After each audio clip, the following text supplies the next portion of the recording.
उमाकांत धारवे की शानदार प्रस्तुति।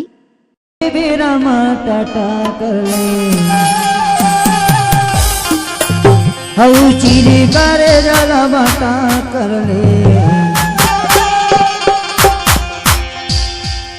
हिगा मन मोहनी वो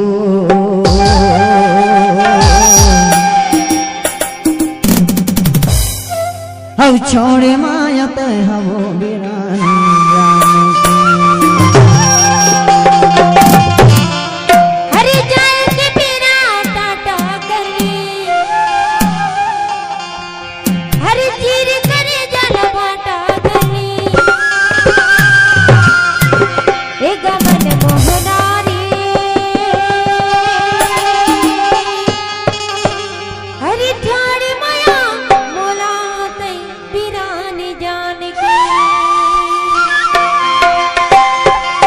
भी वही छाल है का तब हमार दिल में कहते हो बात हवे उमाकांत धारवे म्यूजिक आपका हार्दिक स्वागत करता है। चीर करे जाए के बेरा माता चीर करे जाता छोड़े